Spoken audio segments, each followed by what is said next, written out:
Jadi anak yang dibentak, dimarahi karena kesalahan, dia akan menjadi anak yang tidak berani melakukan percobaan. Takut salah, takut dimarahin. Dia akan jadi anak yang pasif aja. Suruh melakukan apa-apa itu serba ketakutan. Bahkan bisa jadi ketika disuruh, misalnya di sekolah misalnya, disuruh sama gurunya, keringat dingin, trauma masa lalu, dimarahin. Oh, cikal bakalnya di situ ya. Makanya penting sekali. Nah terus gimana mengobatinya? Nah itu, apakah iya sekali bentakan? Mungkin kan ya sekarang ini para orang tua nih lagi nonton kan nggak juga gimana ya, dengan adanya tayangan edukasi kan jarang atau mungkin bisa mengosongkan gelas lah ya, keilmuan dan lain sebagainya. Ada gitu tiba-tiba, oke, gue udah pintar, gue makin pintar gitu. Ya bisa jadi kan pasti kan dia punya masalah lalunya apa segala macamnya yang memang yang masalah-masalah luar biasa, Ustaz. Anggaplah berarti ternyata kita cara ini salah selama ini. Sering bentak, apalagi naudzubillah sering pukul, tabok, gitu-gitu kan. Kita nggak tahu lah. Anggaplah kita semua sekarang sama lah, kita kosong semua ilmunya. Apa yang bisa diperbaiki, Ustaz? Kita recovery. Oke. Cara tata ulang. Cara gimana, Ustaz? Jadi anak yang mengalami gangguan kejiwaan, gangguan kejiwaan tidak mesti gila. Gila. Iya. Tapi misalnya minder, semangat belajar rendah, itu kan gangguan. Maka di sini seperti halnya anak itu menderita penyakit secara fisik.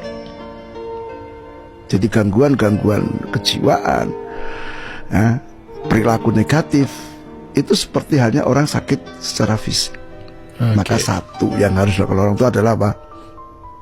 Dia berdoa untuk kesembuhan anaknya. Oh, kasihan deh. Yang kedua, kita harus bersikap lembut kepada anak. Anak sakit masa kita mau marahi? Anak demam muntah-muntah kita mau marahi? Enggak kan? Kita mesti lebih soft, lebih lembut. Yang ketiga, kita harus lebih bersabar. Namanya sakit. Penyakit itu membutuhkan waktu untuk kesembuhan. Tergantung, kalau misalnya sakitnya udah lama ya biasanya butuh waktu lebih lama. Kemudian yang keempat, yuk kita periksa akar masalahnya di mana.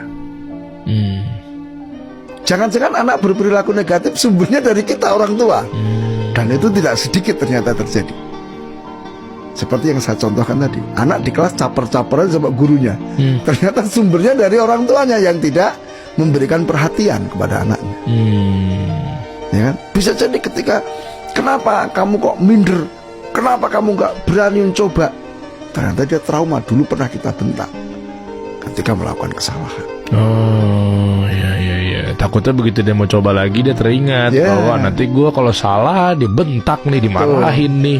Maka pihak orang tua harus banyak melakukan perubahan. Mungkin gaya komunikasi, ya misalnya seringnya membentak, cobalah dihilangkan itu. Atau mungkin gayanya gaya-gaya formal, seperti di kantor gitu. Cobalah dirubah. Ya, tunjukkan bahwa kita ini betul-betul menyayangi, mencintai anak-anak kita. Terserahlah bahasa cintanya seperti apa, yang penting bisa ditangkap oleh si anak. Jangan sampai kita ini sebetulnya melontarkan bahasa cinta tapi anak menangkapnya lain. Miskom. Ya, seperti tadi misalnya kita memasukkan anak ke pesantren, baik enggak untuk anak? Tujuan kita baik, tapi anak memahami aku dibuang. Apalagi setelah itu nggak ditengok-tengok tadi. Ya kan? Nah, ini penting sekali membangun komunikasi. Cobalah dirubah gayanya. Dan Rasulullah SAW mengatakan, apabila Allah Ta'ala menghendaki kebaikan bagi satu keluarga, Allah akan masukkan kelembutan pada keluarga itu.